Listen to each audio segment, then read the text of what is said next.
SSP program. So, Lisa, are you ready? I see you're here.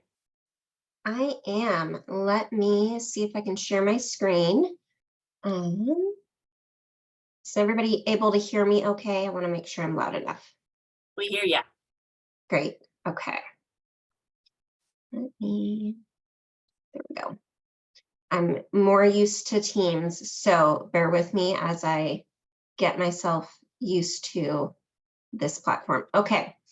So let me start my presentation here.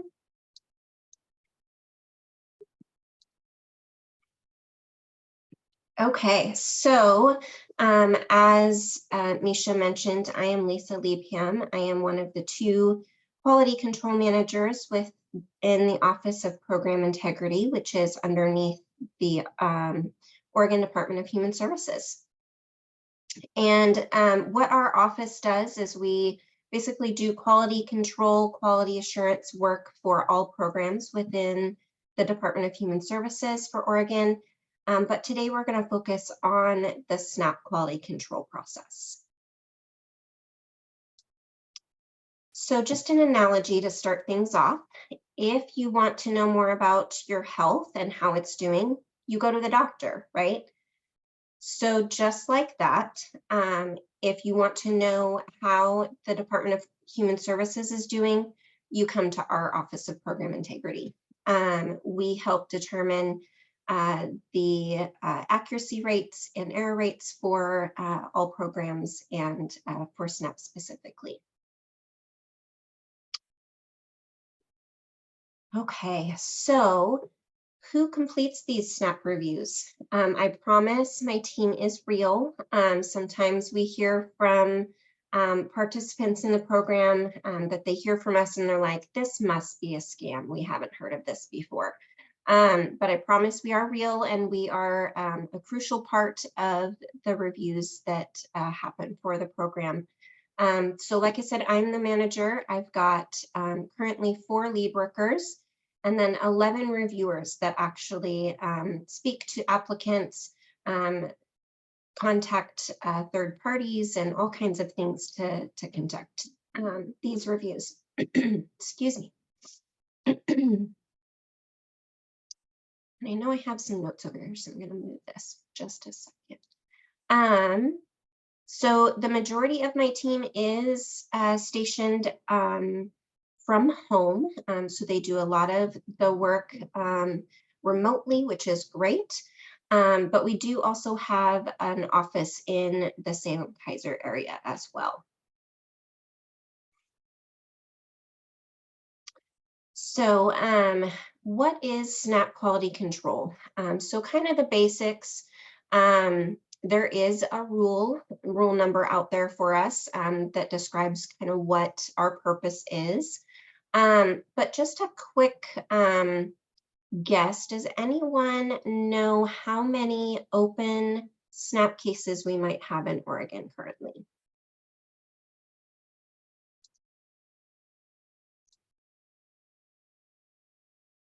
I know that's a hard one.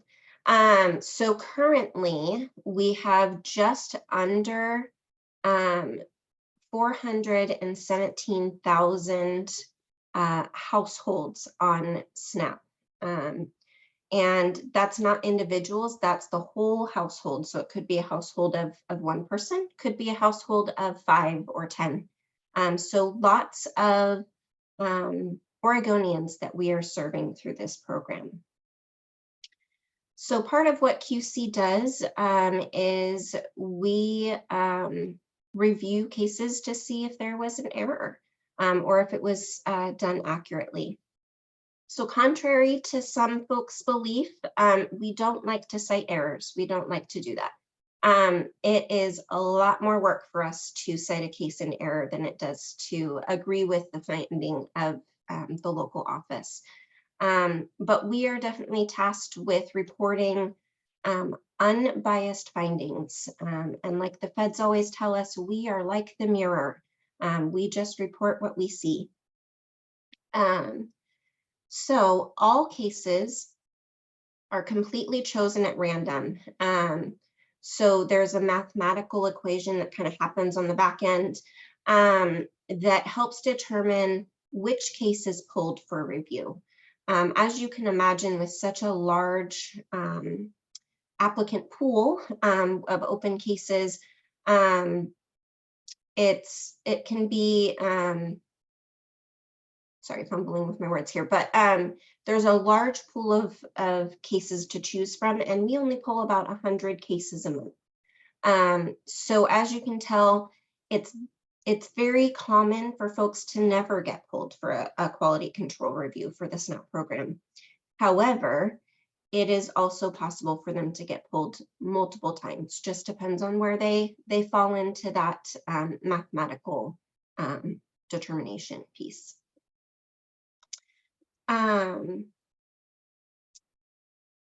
So like I said, everything is random. We aren't selecting cases based on anything within our system. It really is, we pull every 100th case, that case is the one that gets selected. So nothing that the client has done to make that happen for them. We also review negative actions, which is our closures and denials. We review about 60 of those a month, and really we're just looking to make sure that that particular action was done appropriately. Okay, so FNS really works hard to make sure that our process is as unbiased as possible. Bias is a prejudice in favor or against something, so one side or the other. And just an analogy to kind of help kind of explain what QC does. So we're kind of like the judge, if you would say, in a courtroom situation. We want the verdict to be right, whatever it is, whereas the lawyers will fight from one side or the other. So we are that judge kind of in the middle, just wanting to make sure whatever the decision is, it's right.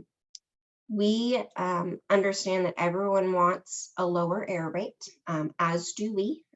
We get really excited when we see those low error rates, but our job as QC is to report what we find. Nothing more, nothing less. It just is what it is. And as far as making sure that we are unbiased in our reviews, we do not reach out to local eligibility workers to talk about the review before it's done. And we will not ask them any questions about a decision that was made prior to the review.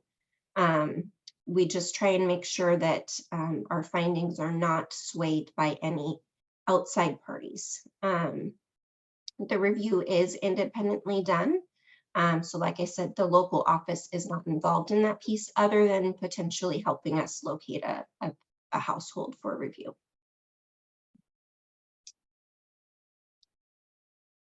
Okay, so what are our reviews? Just trying to keep it at kind of a high level for you all. QC is focused on a specific period of time. So for our negatives, we're focused on that specific action to close or deny. We really want to make sure that that action was taken appropriately. The feds really want to make sure that our program access is the best that it can be. So we don't want to be denying or closing folks unnecessarily. So that's what that review is primarily focused on. It is a desk audit, so there's no contact with the household for those. We're purely just reviewing what's within our systems and why that action took place. And then for actives, we focus on a specific month of that certification period, so that 12 or 24 months that they're approved for benefits. We're looking at 1 month during that period. And this body of work really is where the majority of my team's time is spent. 90+% of their time is focused on these active reviews. These active reviews the main question that we're asking is, was the benefit amount correct in that specific month? And there's a lot that goes into that. We research the case within our own systems. We reach out to the household, and we also reach out to third parties like landlords or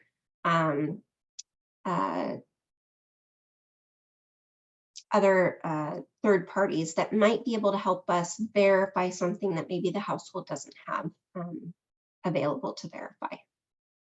So what we're wanting to do is reach a finding and work through lots of details, make sure that what the benefit that was issued was accurate according to their circumstances.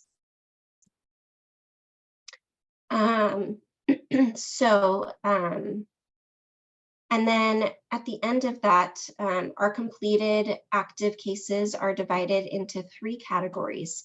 Either the amount was correct, yay, or there's an overissuance or an underissuance. So that's kind of how those work. Cases with errors can either be agency caused or client caused or both. Sometimes we see that. FNS really isn't, FNS as far as the federal government, Food Nutrition Services, isn't really concerned about who made the error as much as they are what the error was and the amount of the error. So QC does help determine the error rate for the state. When errors are cited, we do send those over to our overpayment writing unit, who then works to collect on that overpayment or underissuance, getting those benefits out to those households that maybe potentially didn't get the amount of benefits that they should have.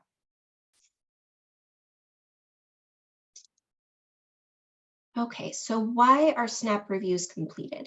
So the SNAP program is funded by the USDA, so United States Department of Agriculture, and they're required to be able to offer this program to our Oregonians.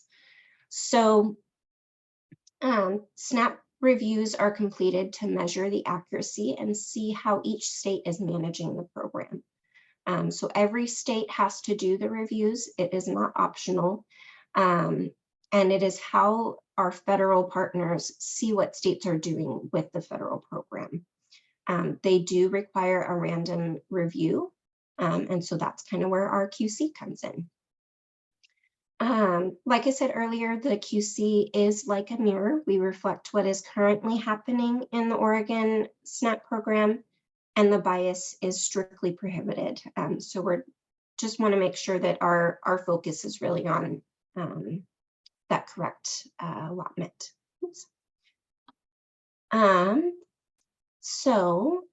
Each state does report their findings to our federal partners. And then they use that data to calculate official error rates. They also use it for program research and corrective action plans. So very useful data that our unit collects for them. And then all states are then compared to what they call a national average of error rates to kind of see where we fall in alignment with the rest of the states. So you might be asking, what does our communication with households look like? So it's very similar to what a household might experience in a local office or when they call in to talk to somebody at the agency. What we're looking for and what we have to do is we need to make sure that we've had an interview with the household. We can do that in various different ways.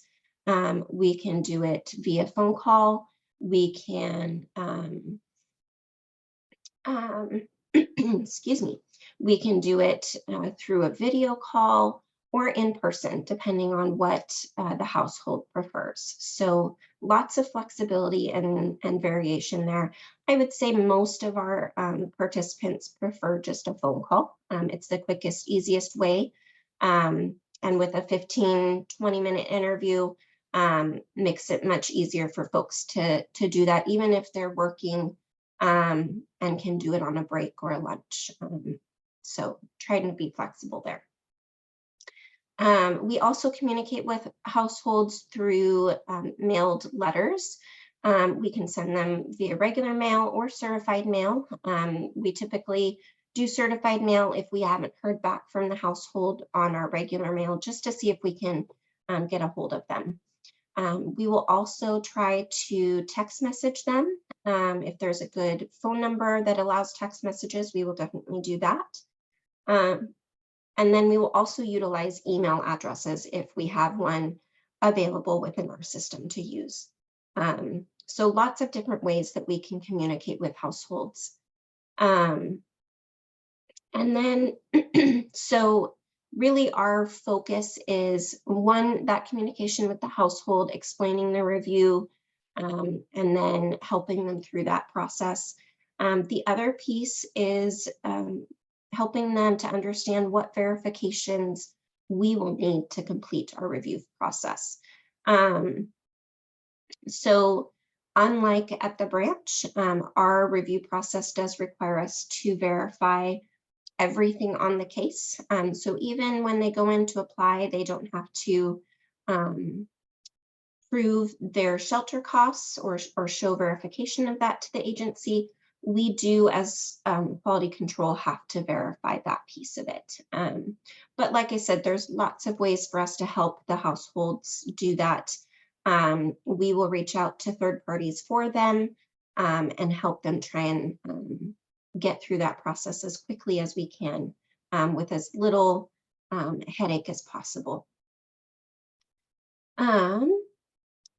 If the household decides not to participate in the review, unfortunately, there is a disqualification that FNS requires us put on the household. This is obviously our last resort. We don't like to go here. We don't want to take benefits away from households that really need them. And are, they're on our services for a reason. So we try to gain cooperation as much as possible before we take this action. Like I said, helping them in any way we can to verify what's needed. But if we get to this point where a disqualification is needed, the client would have to be aware of the QC review. So if we don't get a hold of the household at all, we have no way of knowing that they know about us. We can't take their benefits away, and we wouldn't. And they also have to know about the consequences of not cooperating with the review. So those two pieces have to be in place before we can even go down this path.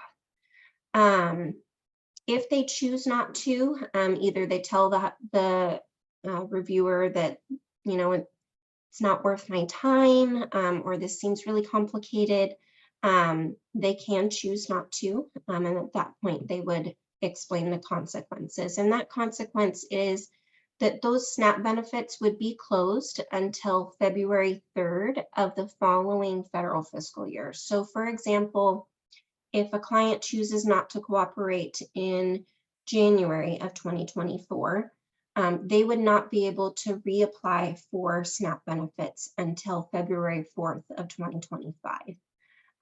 So again, we try not to go that route if at all possible. There is an opportunity for households to decide that they do want to cooperate later. And in those cases, they work with our reviewer to complete any outstanding pieces of the review. And then we will let the agency know to lift that disqualification so that they can then reapply for benefits and get those benefits back. And then on the right side of this screen, I just wanted to point out, this is one of the appointment letters that we would send out, just an example. in case someone ever brings something like this into you all or talks about it with you. We just wanted to give you an example of what it might look like for you. Almost done, guys, promise. Okay, so how can you help? So the reason that I asked to join today was really to get the word out about what our unit does, and ask for your guys' help. Help share this information with other partners, with others within your agencies and communities, and help us confirm to those participants that we aren't a scam, that we really do want to help them, and we want to work through this process with them and try and make it as easy as possible. And then the other piece is just help educating our clients around making sure that they're reporting when there's changes on their case, that they're reporting those timely. That goes a long ways in our reviews. So making sure that they understand those reporting requirements and when to report those and to report as accurately as possible. And then those consequences of not cooperating. Again, not something that we want to go down that path, but it is part of the reality of the program. So, and the other piece of it is our reviews determine the state's error rate. And if our state error rate is too high and remains too high for too long, then we will face financial penalties. And our hope is by collaborating with all of you and our agency staff that we can reduce the risk of financial penalties in the future. So with that, I will stop sharing and take any questions. There is a question in the chat. Would you like me to read that, or do you see it? I see it now. Let me read it really quick. Okay, so what does the process look like for those needing language interpreters or the forms in another language? For those who are needing alternate format or ASL interpreters, and what does the process look like for the SNAP client communication with QC? So great questions. So we do have our forms translated into 4 different languages currently, already ready to go. So we've got Spanish, Russian, and Vietnamese, and then our English.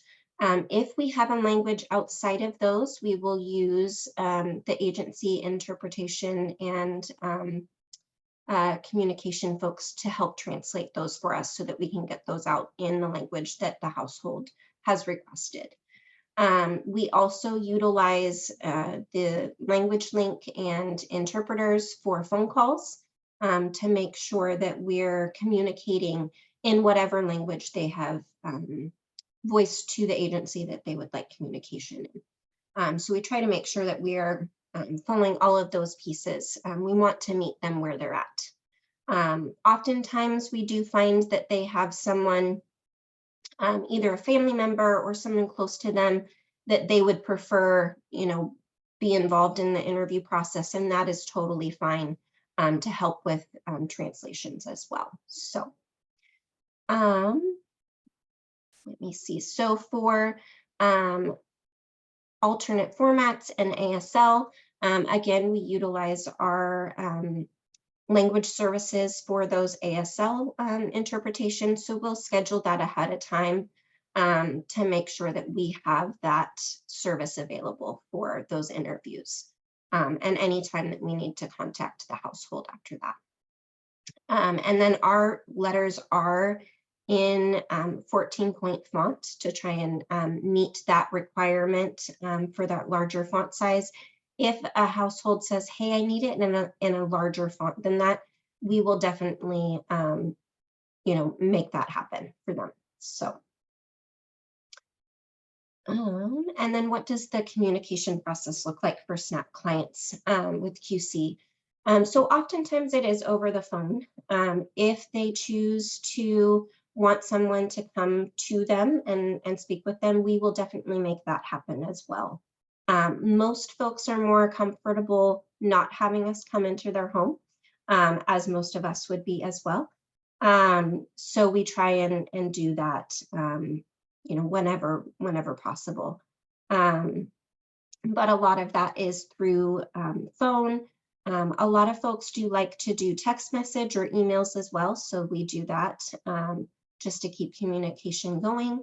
And then verifications, they can send in multiple different ways. They can send it through a picture on a text message. They can send it as an attachment in an email, or they can mail it to us, whatever is best. Or they can go into a local office and have them take a copy and send it to us as well. So lots of options there.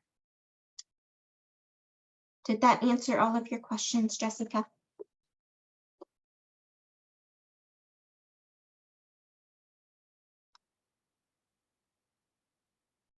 Okay. Any other questions that maybe I can answer today?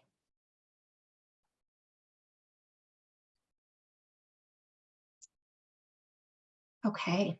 Well, thank you for your time. I really appreciate being able to come and talk to you all today, and hopefully I will see you soon. Thank you. Thanks, Lisa. I know I learned some things about the process there, so I appreciate that. Did I hear somebody try and jump in on something? Okay. All right, Mayora, are you here?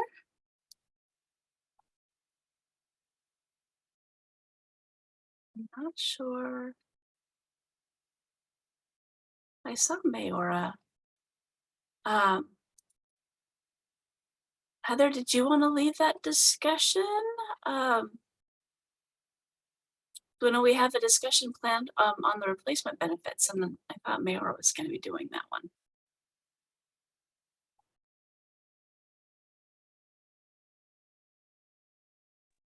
I'm just pinging her to remind her of this. I Okay. had not prepared for taking this one on, but let me just give me a moment. My apologies. Gotcha. Hey, Jean, I saw you here. I think we had talked about maybe sharing a little data around replacement benefits. Did you, were you gonna be the person reporting that piece? We could start there.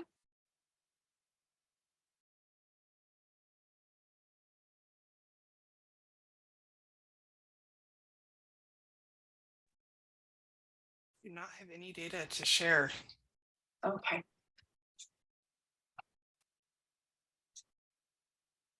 Well, perhaps while we are waiting for Mayora, do we want to go ahead and jump over to the legislative updates and just switch our agenda here really quick?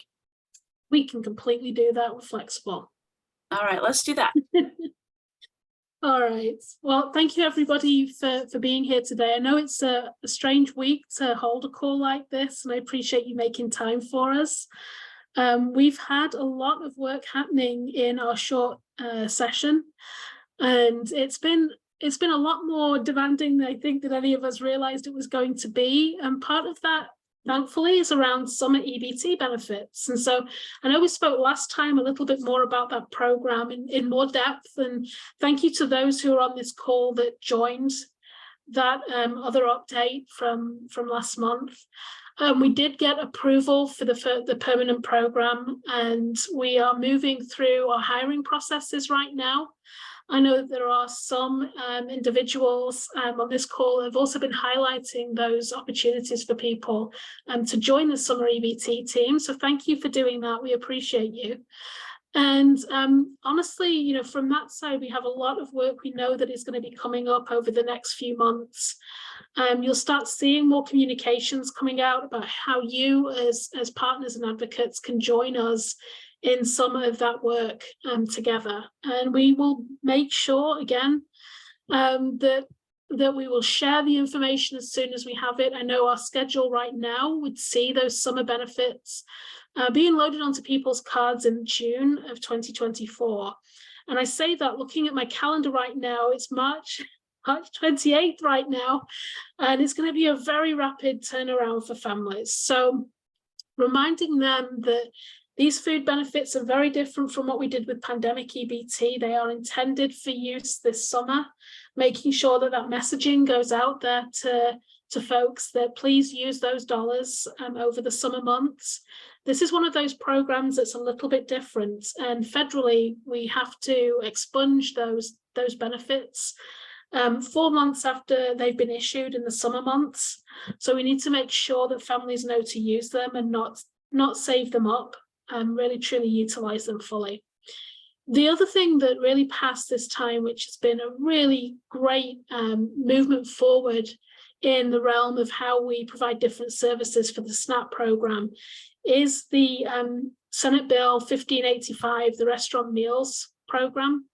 So that bill is basically setting up a task force that will allow us to really research what we can do to support and run a restaurant meal program. This is probably one of the biggest items that many of you have been campaigning about for quite some time, that Oregon looked to do this work. It will allow us to serve hot meals in areas where there are elderly individuals, those with disabilities, and homeless individuals as well.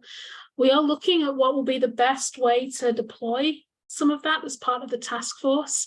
And we will be working closely with Oregon Hunger Task Force and Partners for a Hunger-Free Oregon, the Oregon Food Bank Network, and other community advocates to really build out that program.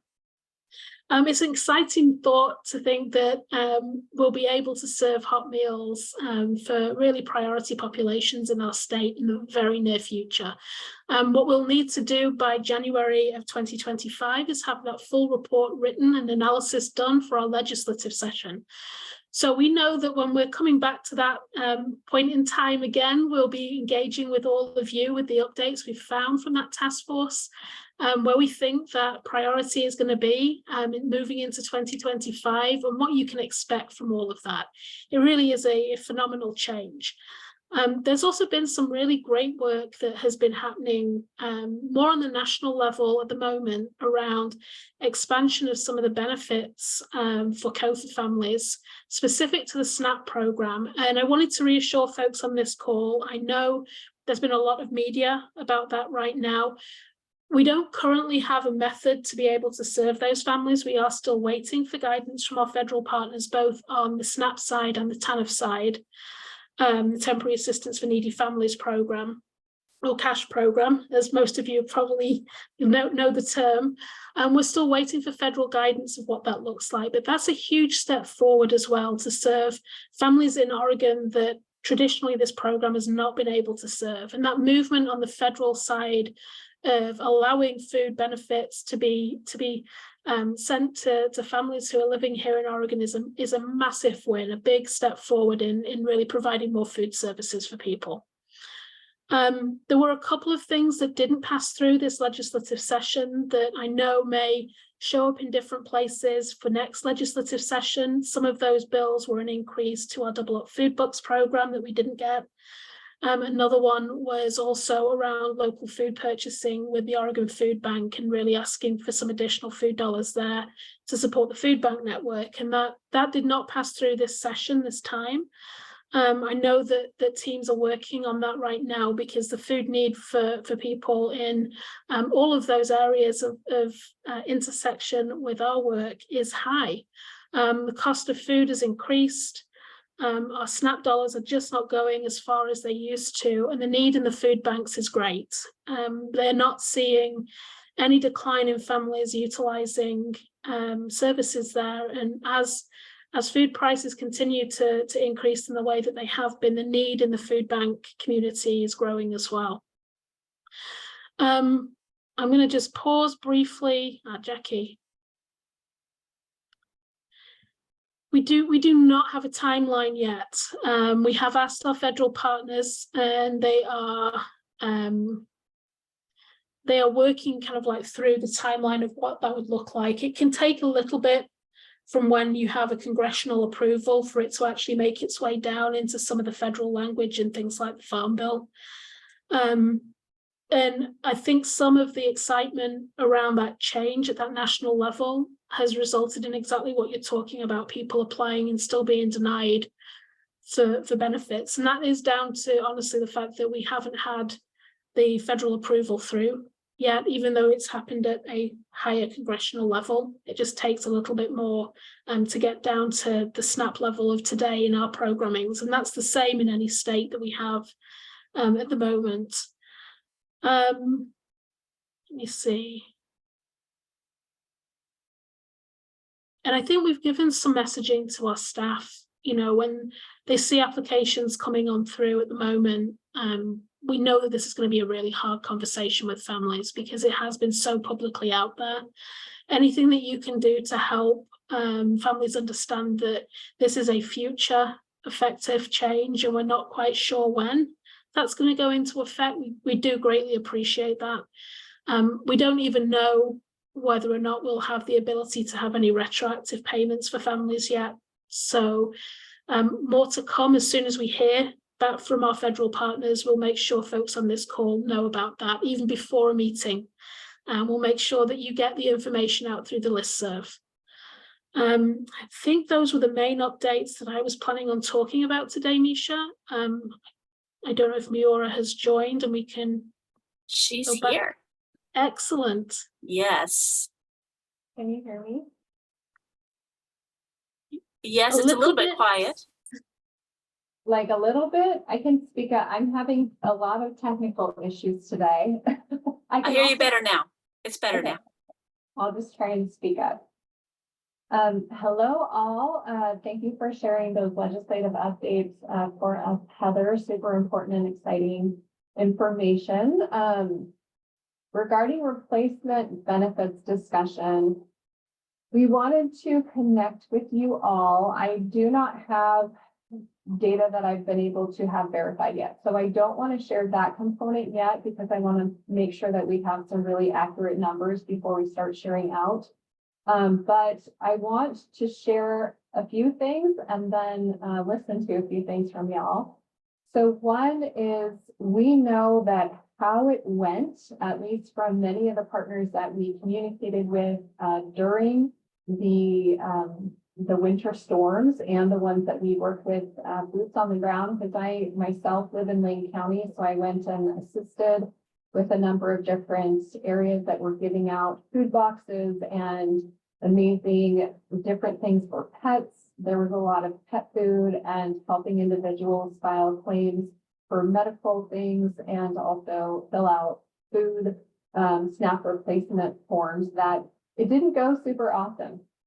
We have a form that from a sitting at a desk and designing the form, it looks like it might be easy to fill out, but what I witnessed is that in the center of trauma on day 8 of no power, staying home with 4 children who are not at school in a very cold environment, that form is not actually a super easy form to reach out when you're not able to reach and tap into a lot of different places in your brain after that much stress and anxiety. So we have heard y'all loud and clear, and we're going to begin and have began looking into the design of the form, how the questions are asked, what information we're gathering, and try to make sure that we're not asking for more than is absolutely necessary, because those forms are what we also use for large community-wide events that destroy SNAP benefits. And so we want to make sure we've got a form that is helpful.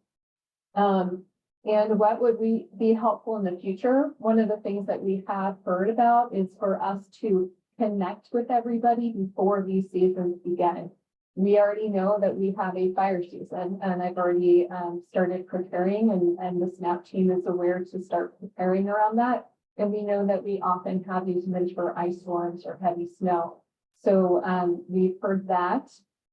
One thing I want to do in many of the different areas that were impacted in these winter storms, as well as areas that have been impacted traditionally by a lot of our fire season areas, is to send out and create a survey. So please look for that, asking what we can do different, what could help, I also have a very helpful and exciting announcement that it was pointed out to us that we were missing any kind of a form in a language for an African language. And so we finally got the Somali version translated. We did not realize that it had not been translated into Somali. So I'm going to put that in the chat and also the link, and we'll make sure that it's attached to the minutes. So that was very helpful. So like I said, we will be sharing out a survey, but are there any different comments that people have just in general? You can put it in the chat for how this went for you or what you heard from your community members.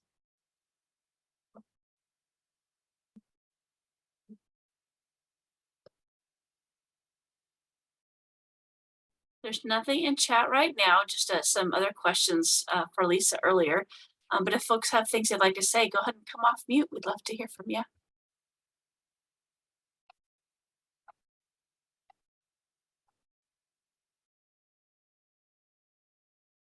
Misha, I don't think I can attach a document in this kind of a chat, right? Not for Zoom. I don't think so, no. But you can send it to me. I'll get it out with a follow-up. Perfect. Yes. And if nobody has any feedback they'd like to share, I'm thinking this might be a good conversation again for next month. We do have less people here at the meeting this time. I think it's, I'm guessing it has something to do with spring break. It's a rough week for people to be in, and they may be with their families right now. And so they'll be able to watch this video, which is great, but they won't be able to participate in the discussion. Okay. Well, please keep your eyes out for the surveys, and we really want to capture all the different experiences. We are also connecting with the different offices that had a high volume of individuals coming in, and we've also heard back from one of our work groups that process a lot of these requests. So more to come, and thank you all for taking some of your precious time to check out that survey when it does come out.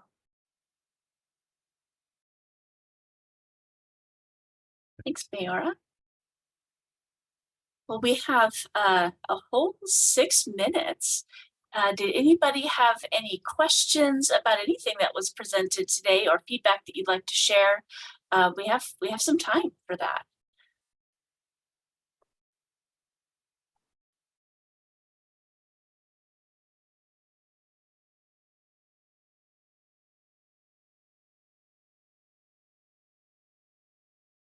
All right.